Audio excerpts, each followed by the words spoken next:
भगवान के अवतार मानते हैं, उनके पूजा करते हैं, वो लोग इस वीडियो से दूर रहे। अगर आप सपना देख रहे हैं कि मोदी जी ही देश के प्रधानमंत्री बनेंगे तो आपका सपना टूटने वाले हैं, क्योंकि आज हमने जमीनी स्तर पर सर्वे किया। हर व्यक्ति के, उनके गांव, उनके जिले, उनके गली, उनके घर जाकर यह पूछा गया है कि आपने किसको वोट दिया है, और जो आंकड़ा निकल के आया है वो सभी लोगों को चौंका कर रख दिया है। खास करके बीजेपी के लोग जो कि यह सपना देखते थे कि अब की बार 400 पार बीजेपी होने वाला है, तो वो सपना यहाँ पे टूटते हुए नजर आ रहा है। तो सबसे पहले हमारे देश के जितने भी माता बहन, चाचा चाची, काका काकी हैं, उनका पैर छूकर कोटि कोटि प्रणाम करके वीडियो को शुरू करते हैं। मगर मैं साफ कर देना चाहता हूं कि जो ये ओपिनियन पोल है, न कि व्हाट्सएप के द्वारा, न कि सोशल मीडिया के द्वारा, अफवाह के द्वारा ये ओपिनियन पोल नहीं बनाया गया है। जमीनी स्तर पर जुड़कर लोगों से पूछ कर कि आपने किसको वोट दिया है, उसके आधार पर ये ओपिनियन पोल बनाया गया है, जिसमें साफ साफ देखिएगा तो कांग्रेस पार्टी बड़ी जीत हासिल कर रही है। तो आज की इस वीडियो में हम सभी देखेंगे कि किस राज्य में किस पार्टी को कितनी सीट मिलने वाली है। तो चलिए वीडियो की शुरुआत करते हैं। उससे पहले मैं आप सभी मित्रों से कहूंगा, सभी माता बहनों से कहूंगा कि अभी तक आप इस वीडियो को लाइक नहीं किए हैं तो वीडियो को लाइक करके चैनल को सब्सक्राइब कर ले, और आप नीचे कमेंट बॉक्स में बताएं कि आप इस वीडियो किस राज्य से देख रही हैं। सबसे पहले हम शुरुआत करेंगे राजस्थान। तो राजस्थान में लोकसभा सीटों की संख्या 25 है, जिसमें से बीजेपी के खाते में 15 सीट, कांग्रेस गठबंधन के खाते में 10 सीट और अदर खाते में एक भी सीट नहीं मिलने वाला है। तो यहाँ पर भी बीजेपी को हार का ही सामना करना पड़ रहा है, क्योंकि लोकसभा चुनाव 2019 में बीजेपी ने 25 में से 25 सीटें अपने नाम हासिल किया था, मगर इस बार 15 ही सीट बीजेपी को मिल रहा है। आगे बढ़ते हैं और अगला राज्य छत्तीसगढ़ देखते हैं। छत्तीसगढ़ में लोकसभा सीटों की संख्या 11 है, जिसमें से बीजेपी के खाते में मात्र 3 सीटें, वहीं कांग्रेस गठबंधन खाते में 8 सीटें देखने को मिल रहा है।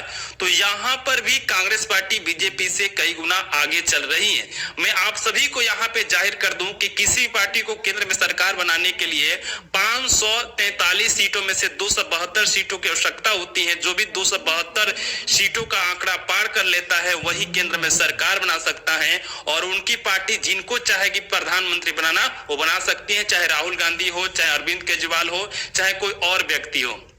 चलिए आगे बढ़ते हैं। मध्य प्रदेश की बात करें तो मध्य प्रदेश में लोकसभा सीटों की संख्या 29 है, जिसमें से बीजेपी के खाते में 19 सीटें, जबकि कांग्रेस गठबंधन खाते में 10 सीटें देखने को मिल सकती हैं। तो थोड़ी सी यहाँ पे बीजेपी पार्टी है वो मध्य प्रदेश में मजबूत स्थिति में है, इसीलिए 19 सीट हासिल कर रही है। इसी के साथ में आपको बता दूं कि जो मध्य प्रदेश के राज्य है वहां पे बीजेपी के ही सरकार है, तो थोड़ा सा बीजेपी का दबदबा मध्य प्रदेश में है। इसी के साथ आप देख लीजिएगा 543 में से 65 सीटों पर ओपिनियन पोल हो चुका है, जिसमें से बीजेपी के खाते में 37 सीटें मिलती हुई दिखाई दे रही है, वही कांग्रेस गठबंधन के खाते में 28 सीटें मिलती हुई दिखाई दे रही है, और अन्य का अभी तक खाता तक नहीं खुला है। इसी के साथ हम बात करेंगे मिजोरम। मिजोरम में लोकसभा सीटों की संख्या 1 है, और 1 में से 1 सीट यहाँ पे 543 लोकसभा सीटों की जानकारी उंगली के एक इशारे पर।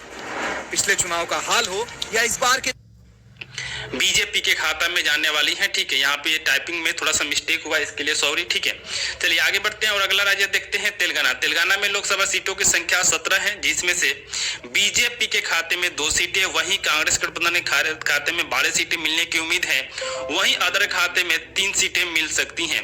इसी के साथ में आपको बताया चलूं कि तेलंगाना राज्य है वो दक्षिण भारत के राज्य है, और दक्षिण भारत के जितने भी राज्य हैं वहां पे काफी ज्यादा शिक्षित लोग हैं, और शिक्षित लोग ही कांग्रेस का सपोर्ट करते हैं। और यही कारण है कि बीजेपी के जितने भी राज्य दक्षिण भारत के जितने भी राज्य देखिएगा वहां पे बीजेपी को कम से कम ही सीट मिलने वाला है। तो देख लीजिए तेलंगाना में क्या स्थिति है बीजेपी का।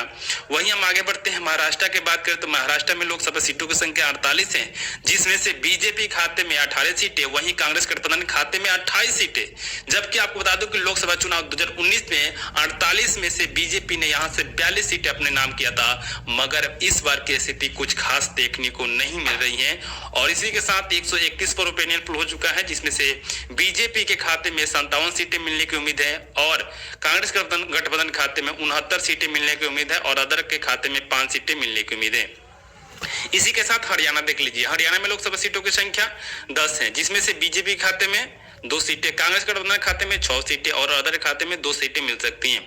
दोस्तों, हरियाणा हुआ, पंजाब हुआ, यहाँ के जितने भी किसान भाई हैं वो बीजेपी से काफी ज्यादा नाराज हैं और इसको लेकर कई बार सरकार के खिलाफ दिल्ली में धरना भी दिए, मगर उसको लेकर कोई भी फैसला नहीं निकल गया और हरियाणा पंजाब पूर्ण रूप से कांग्रेस पार्टी को ही समर्थन करने वाली है।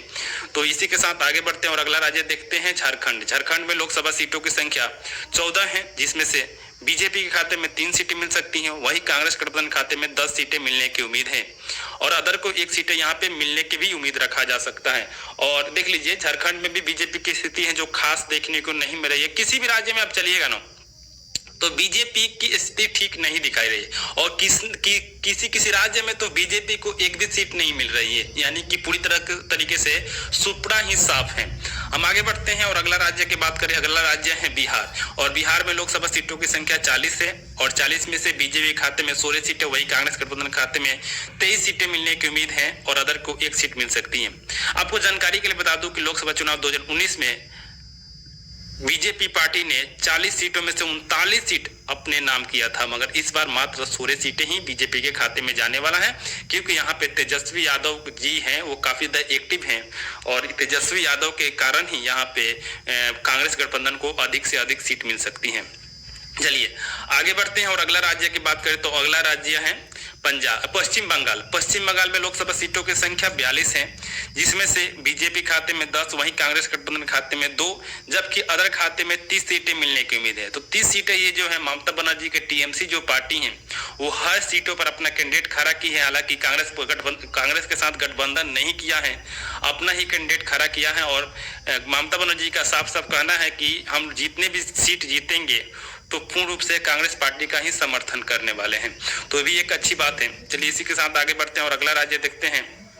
अगला राज्य है उत्तराखंड में लोकसभा सीटों की संख्या 5 है, जिसमें से बीजेपी खाते में 3 सीट मिलने की उम्मीद है, वहीं कांग्रेस गठबंधन खाते में 2 सीटें मिलने की उम्मीद है।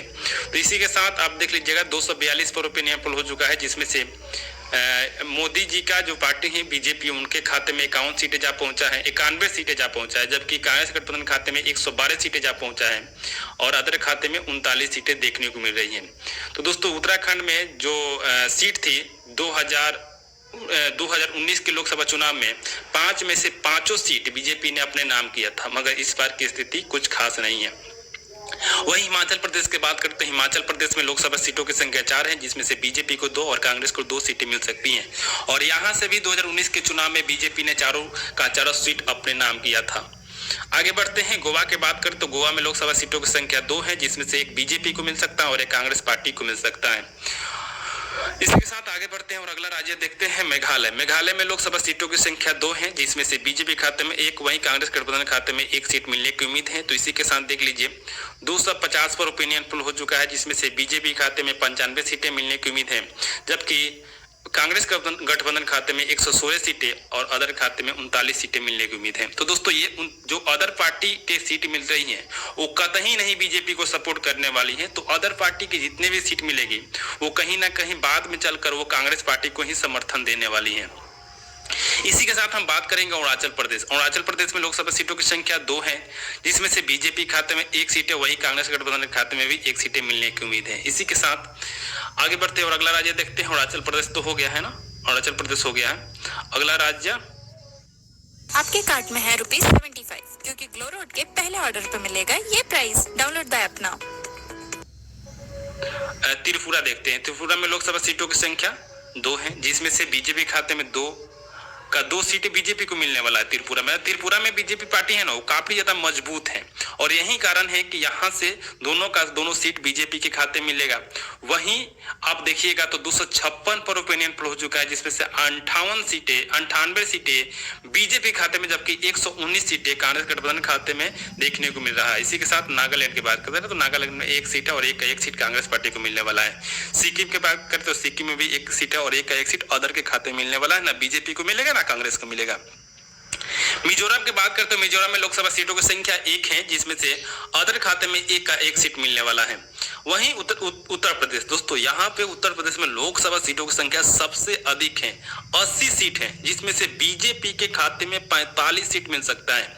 वहीं कांग्रेस गठबंधन खाते में 30 सीट मिलने की उम्मीद है और अदर के खाते में 5 सीटें देखने को मिल सकती हैं। तो दोस्तों ये उत्तर प्रदेश है, वो जिसको चाहे उसको भारत का प्रधानमंत्री बना सकता है।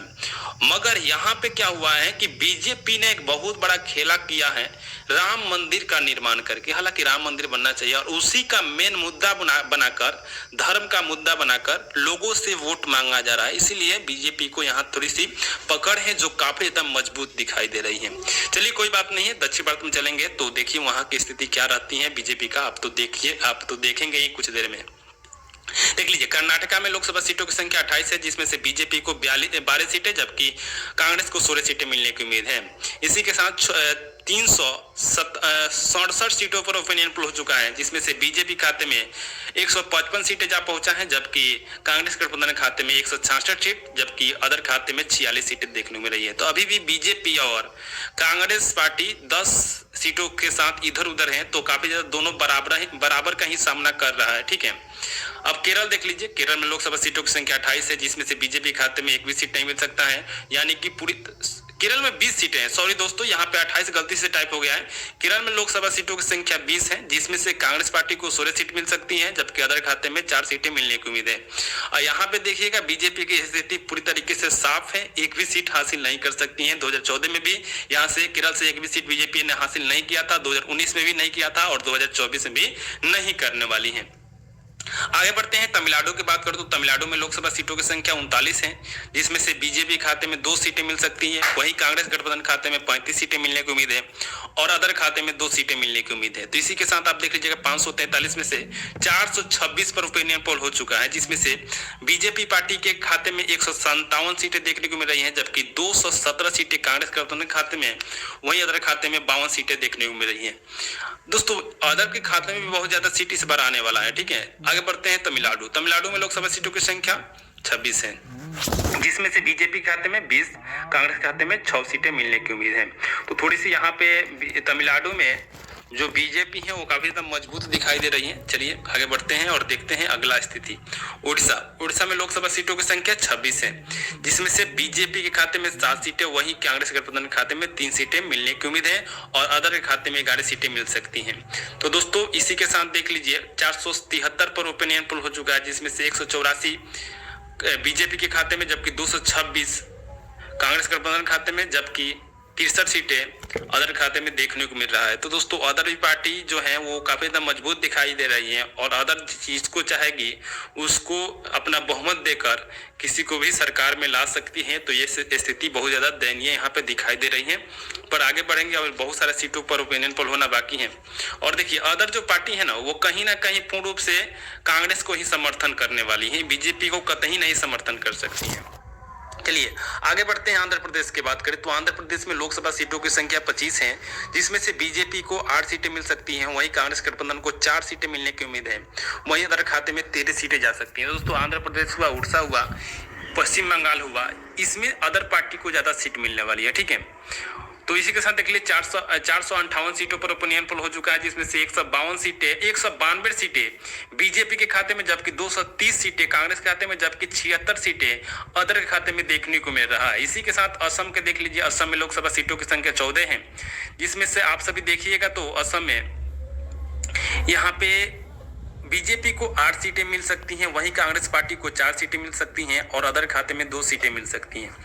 तो दोस्तों असम में जो बीजेपी का पकड़ है वो काफ़ी ज़्यादा है, इसीलिए यहाँ से 14 में से 14 सीटें लोकसभा चुनाव 2019 में हासिल किया था, मगर इस बार 4 सीटें यहाँ पे कांग्रेस लेकर जा सकती है और 2 सीटें अदर पार्टी भी लेकर जा सकती हैं। अब देख लीजिए पंजाब में लोकसभा सीटों की संख्या 13 है और 13 में से एक भी सीट बीजेपी को नहीं मिलने वाला है। मालूम है किसानों का वहां पे अभी तक धरना चल रहा है और किसान मानने के लिए तैयार नहीं है और यही कारण है कि एक भी सीट बीजेपी को नहीं मिल सकती है। वहीं कांग्रेस को 8 सीटें जबकि अदर खाते में 5 सीटें मिल सकती हैं। दोस्तों आप इस वीडियो को किस राज्य से देख रहे हैं एक बार हमें कमेंट बॉक्स में जरूर बताइएगा ताकि हम भी देखें हमारे जो व्यूवर्स है हमारे जो एक भी सीट। अब देख लीजिए पंजाब में लोकसभा सीटों की संख्या 13 है और 13 में से एक भी सीट बीजेपी को नहीं मिलने वाला है। मालूम है किसानों का वहां पे अभी तक धरना चल रहा है और किसान मानने के लिए तैयार नहीं है और यही कारण है कि एक भी सीट बीजेपी को नहीं मिल सकती है। वहीं कांग्रेस को 8 सीटें जबकि अदर खाते में 5 सीटें मिल सकती हैं। दोस्तों आप इस वीडियो को किस राज्य से देख रहे हैं एक बार हमें कमेंट बॉक्स में जरूर बताइएगा ताकि हम भी देखें हमारे जो व्यूवर्स हैं हमारे जो सब्सक्राइबर्स हैं वो कहां से वीडियो को देख रहे हैं। दिल्ली की बात करें तो दिल्ली केंद्र शासित प्रदेश और यहाँ पे लोकसभा सीटों की संख्या 7 है, जिसमें से बीजेपी खाते में 2 जबकि कांग्रेस गठबंधन खाते में 5 सीटें मिल सकती हैं। आपको जानकारी के लिए बता दूं कि बीजेपी दिल्ली में हमेशा मजबूत रही है, मगर जब से अरविंद केजरीवाल को बीजेपी नहीं बल्कि सीबीआई कहा जाएगा, ईडी कहा जाएगा, जब से जेल में डाली थी, जब से यहाँ के लोग चाह रहे थे कि कहीं ना कहीं ये सरकार आम आदमी पार्टी को दबाना चाहती है और इसीलिए जो ये खेला हुआ है कि 7 में से 5 सीटें कांग्रेस गठबंधन लेके जा सकती हैं। और देखिए जम्मू कश्मीर में लोकसभा सीटों की संख्या 5 है, जिसमें से बीजेपी को 2 सीटें वहीं कांग्रेस गठबंधन को 3 सीटें मिलने की उम्मीद है। इसी के साथ 537 पर ओपिनियन पोल हो चुका है, जिसमें से बीजेपी खाते में 204 सीटें जा पहुंचा है जबकि कांग्रेस गठबंधन खाते में 250 सीटें जा पहुंचा है और अदर खाते में 83 सीटें देखने को मिल रहा है। इसी के साथ आगे बढ़ते हैं दमन दीव की बात करें तो दमन दीव में लोकसभा सीटों की संख्या 1 है, जिसमें से बीजेपी खाते में 1 सीट है और कांग्रेस खाते में 1 भी सीट नहीं मिल सकता है। इसी के साथ आपको मैं यहाँ पे बताते चलूं कि जितने भी केंद्र शासित प्रदेश हैं तो वो किसी पार्टी को समर्थन दे सकती है, कभी बीजेपी को दे सकती है, कभी कांग्रेस को दे सकती है। तो आगे बढ़ते हैं और अगला देख लेते हैं। यहाँ पे लक्षद्वीप देख लीजिए, लक्षद्वीप का जो सीट है वो कांग्रेस के समर्थन में जाने वाली है। वही पुडुचेरी की बात करते हैं, पुडुचेरी की जो सीट है वो भी कांग्रेस के समर्थन में जाने वाले। लद्दाख की बात करूं तो लद्दाख अदर के खाते में जा सकता है, लद्दाख के जो सीट है लोकसभा का। अब अंडोमान निकोबार जो लोकसभा का जो सीट है वो बीजेपी के समर्थन में हमेशा रहा है और इस बार भी रहने वाला है। तो इसी के साथ 543 में से 543 पर ओपिनियन पोल हो चुका है। पर आप यहाँ पे देखिएगा तो बीजेपी खाते में 206 जबकि कांग्रेस गठबंधन खाते में 253 और अदर खाते में 84 सीटें देखने को मिल रही है। तो दोनों में से किसी के पास बहुमत प्राप्त नहीं हुआ है, मगर मैं आपको बताते चलूं कि ये जो अदर पार्टी है ये जिसको समर्थन देगी वो केंद्र में सरकार बना सकता है। और मैं आपको जानकारी के लिए बता दूं कि कतई नहीं, देखिए और इसको बहुमत और सिद्ध करने के लिए कितना सीटों की आवश्यकता है तो 19 सीटों की आवश्यकता है। तो जो ममता बनर्जी का 30 सीटें हासिल हो रहा है तो वो भी अगर कांग्रेस को समर्थन कर देगी तो आराम से केंद्र में सरकार बन सकती है। ठीक है, तो इसीलिए साफ साफ दिखाई दे रहा है कि राहुल गांधी की जो पार्टी है वो काफी ज्यादा मजबूत दिखाई दे रही है, उनकी गठबंधन काफी ज्यादा मजबूत दिखाई दे रही है और 41 पार्टियों को मिलाकर महागठबंधन यानी कि इंडिया अलायंस गठबंधन तैयार किया गया है। तो देखिए 4 जून को तो मालूम ही चल ही जाएगा, सभी जितने भी 7 चरणों में मतदान था वो पूरी तरीके से समाप्त हो गया है और 4 जून का इंतजार रह रहा है। सभी लोगों का इंतजार करिए और ये ओपिनियन पोल है जो जमीनी स्तर पर बनाया गया है, तो साफ साफ हो सकता है कि आने वाले वक्त में ये जो ओपिनियन पोल है बिल्कुल सही सिद्ध हो। दोस्तों आपके विचार से हमारे देश के प्रधानमंत्री कौन बनना चाहिए, राहुल गांधी बनना चाहिए या पीएम नरेंद्र मोदी को बनना चाहिए या किसी तीसरा अन्य व्यक्ति को बनना चाहिए, उनका नाम हमें नीचे कमेंट बॉक्स में जरूर